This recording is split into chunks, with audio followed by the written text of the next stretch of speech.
हे viewers, क्या हाल है आप सब लोग के। उम्मीद करता हूँ व्यूअर्स कि आप सब खैर खैर से होगे, ठीक ठाक होगे। सो ये जो फ्लावर्स हैं ये गलार्डिया के फ्लावर्स हैं और इनको मैंने अपने घर की छत पे उगाया हुआ है। सो व्यूअर्स, गलार्डिया जो हैं बहुत ही प्यारे और मशहूर फ्लावर्स हैं, और जिन लोगों को फूलों का शौक़ होता है तो समर के जो सीज़न है उसमें गलार्डिया एक मस्ट हैव फूल है। इसको ज़रूर जो है वो लोग उगाते हैं अपने घरों में। इसके जो कलर्स हैं ये बहुत ही प्यारे से कलर्स होते हैं और ब्राइट कलर्स होते हैं।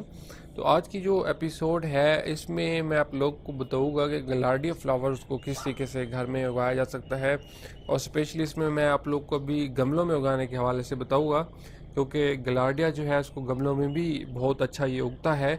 और आप लोग देख भी रहे हैं कि इसको मैंने गमलों में उगाया हुआ है। सो मैं आपको फिर डिटेल से बताता हूँ कि गलार्डिया को गमलों में किस तरीके से आप लोग उगा सकते हैं। गलार्डिया व्यूअर्स गर्मियों में उगाया जाता है, और इसको जो उगाने के बेस्ट महीने हैं ये आप लोग इसको अगर इसकी सीडलिंग जो है वो मार्च में करें या फिर जुलाई में करें तो ये 2 महीने इसके बहुत बेस्ट हैं। ये सारा समर ही चलता रहता है। तो इसको लगाने का जो बेस्ट तरीका है, एक तो ये है कि इसके सीड्स आप लोग चाहें तो गमलों में डायरेक्टली भी लगा सकते हैं, लेकिन मैं आपको मशवरा दूंगा कि पहले इसकी जो सीड्स हैं उनकी अलग सीडलिंग करें। इसके जो सीड्स होते हैं थोड़ा सा टाइम लेते हैं स्प्राउट होने में, तकरीबन आपके 10 दिन ले लेंगे स्प्राउट होते होते। तो इनकी अगर आप लोग पहले अलहदा सीडलिंग कर लें, मैंने भी यही किया था कि मैंने बीज जो है वो पहले सीडलिंग ट्रे में अलहदा उगाए थे। फिर उसमें से जब पौधे उग के थोड़े से बड़े हो गए थे, तकरीबन 1 माह से भी कुछ दिन ऊपर के हो गए थे, तो उसके बाद फिर मैंने उनको गमलों में ट्रांसफ़र किया था। सो इनके लिए भी मैंने जो गमले यूज़ किए हैं ये मैंने 10 इंच के गमले यूज़ किए हैं, और 10 इंच के हर गमले में मैंने दो दो पौधे लगाए हैं गलार्डिया के। इसकी अच्छी बात यह है कि आप एक गमले में इसके 2-3 पौधे भी लगा सकते हैं, और फिर उसमें कलर्स जो हैं गलार्डिया के बहुत ज़्यादा, क्योंकि कलर्स होते हैं इसमें मुख्तलिफ़ किस्म के। उसमें आप लोग ये भी कर सकते हैं कि मुख्तलिफ़ कलर्स के जो है वो प्लांट्स लगा सकते हैं एक ही गमले में। और फिर जब ये उगते हैं तो जैसा कि अभी आप लोग देखें, तो ये जो मेरा प्लांट है ये एक प्लांट नहीं है बल्कि ये 2 प्लांट हैं, और अभी ये ऐसा लग रहा है जैसे एक ही प्लांट हो, ये इतना एक दूसरे के अंदर मिक्स हो जाते हैं। और इसमें लेकिन ये है कि मेरे जो कलर आया है, मैंने लगाया मिक्स कलर पैकेट का सीड था, लेकिन कलर फिर भी दोनों पे सेम ही आ गए। इस वाले पे थोड़ा सा मुझे डिफरेंट कलर लग रहा है, और इसमें भी जो है वो 2 प्लांट्स उगे हुए हैं। गलार्डिया भी डवार्फ टॉलरेंट होते हैं, पानी इनको इतना ज़्यादा नहीं चाहिए होता। इनका आप लोगों ने एक तो ये करना है कि जिस भी गमले में आप लोग इनको उगाएं तो गमले की जो ड्रेनिंग का सिस्टम है वो बहुत अच्छा होना चाहिए, क्योंकि अगर कीचड़ बन जाए, वाटर लॉगिंग हो जाए, इसमें पानी खड़ा रह जाए, यानी बहुत ज़्यादा नमी हो जाए, तो ये फिर ख़राब हो जाते हैं।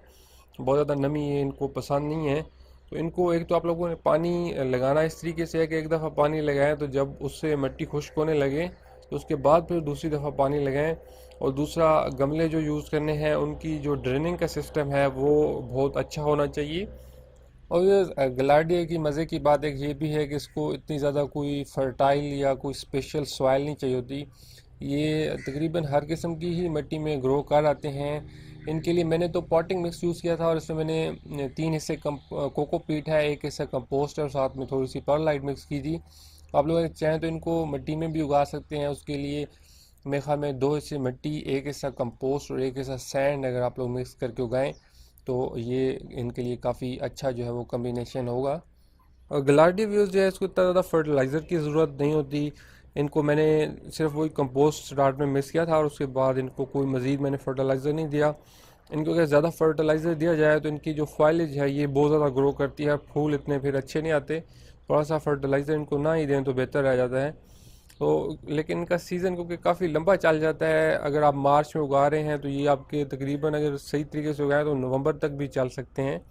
तो उस केस में फिर आप लोग इनको थोड़ा सा फीड कर सकते हैं कोई अच्छा सा NPK का लिक्विड फर्टिलाइज़र।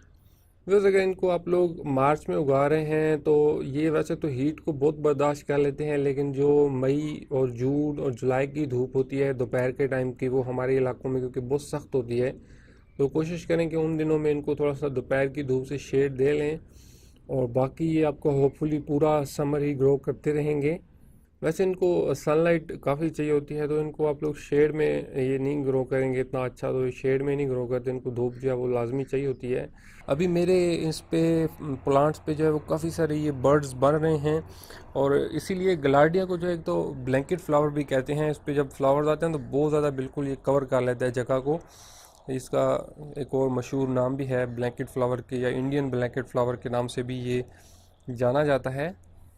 और व्यूअर्स, आई होप कि आप लोग को इस वीडियो से गलाइडिया को उगाने के बारे में कुछ इन्फॉर्मेशन मिली होगी। अगर आप लोगों ने अभी तक मेरे चैनल को सब्सक्राइब नहीं किया हुआ तो प्लीज़ इसे ज़रूर सब्सक्राइब कर लें, ताकि एक तो मेरे आने वाली वीडियोस की अपडेट्स आप लोग को मिलती रहें, और दूसरा मुझे रियली जो है वो ज़रूरत है इस टाइम पे कि मेरे सब्सक्राइबर ज़्यादा हों। सो आई होप कि आप लोगों ने इस वीडियो को एंजॉय किया होगा। अभी के लिए फिर बाय बाय।